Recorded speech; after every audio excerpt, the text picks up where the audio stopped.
Bonjour à toutes et à tous et bienvenue dans cette vidéo didacticielle consacrée au retraitement des rejets dans votre logiciel. Aujourd'hui, nous allons explorer en détail comment gérer les rejets de factures, qu'ils proviennent de la caisse ou de la complémentaire du patient. Qu'est-ce qu'un rejet et pourquoi se produit-il? Un rejet peut être émis par deux organismes, soit la caisse du patient, soit la complémentaire du patient. Mais comment le logiciel sait-il que vous avez reçu des rejets? Pour cela, il faut savoir ce qui se passe après la télétransmission. Dans les 48 à 72 heures ouvrées, après la télétransmission, les organismes caisses et complémentaires renvoient sur la boîte de télétransmission ce qu'on appelle un RSP, rejet, signalement, paiement, ou plus communément appelé retour NOEMI. Ces retours confirment soit le paiement, soit le rejet de la facture. La réception par le logiciel des retours NOEMI présents sur la boîte de télétransmission est une étape préalable indispensable. Cette réception est automatique au moment de la télétransmission. Mais si vous n'avez pas de télétransmission à faire, vous pouvez récupérer manuellement les retours en attente. Pour ce faire, laissez passer un délai d'au moins 48 à 72 heures après la télétransmission de vos factures. Ensuite, rendez-vous dans la partie Facturation, puis Boîte de réception.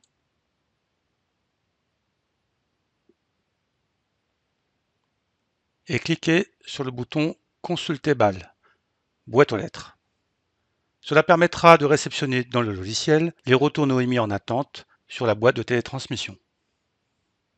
Nous sommes maintenant à jour sur la réception des retours NOEMI. Voyons comment retraiter nos rejets.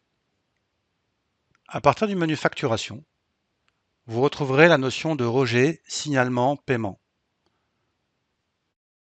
Vous retrouverez ici les rejets à traiter. Il s'agit maintenant d'identifier si le rejet provient de la caisse, de la complémentaire ou des deux organismes.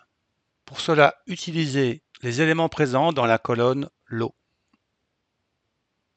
Si la numérotation du lot est composée de chiffres, il s'agit d'un rejet émis par une caisse.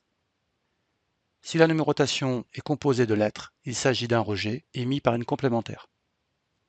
On parle alors de FSE, feuille de soins électronique pour la caisse, et de DRE, demande de remboursement électronique pour les complémentaires.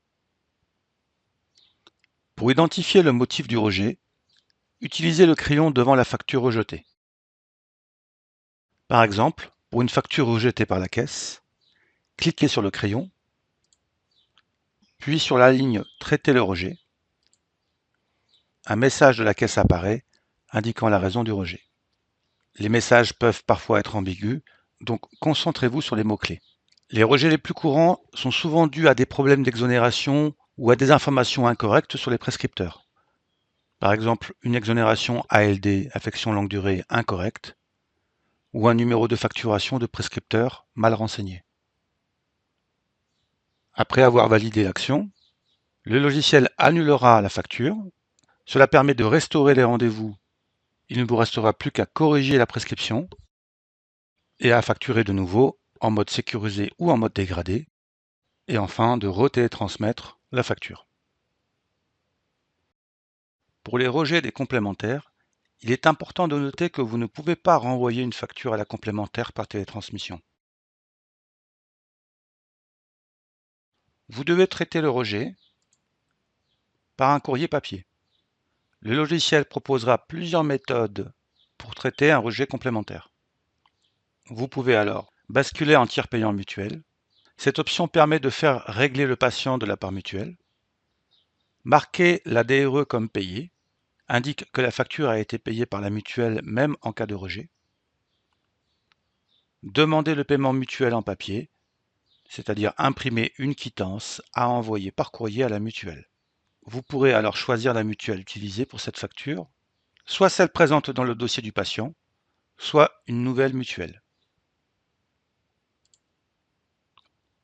Cas particulier, si un rejet concerne à la fois la caisse et la complémentaire, vous pouvez annuler et recréer la facture pour retransmettre les deux parts par télétransmission. Ce cas est rare, mais il est important de le connaître. Enfin, sachez que vous avez jusqu'à 27 mois pour retraiter vos rejets à partir de la date des soins. Voilà, nous avons couvert tous les aspects du retraitement des rejets dans le logiciel. que ce soit pour les parts caisses ou complémentaires. Merci d'avoir suivi cette vidéo didacticielle. Je vous souhaite à toutes et à tous une excellente journée et à bientôt pour une prochaine vidéo.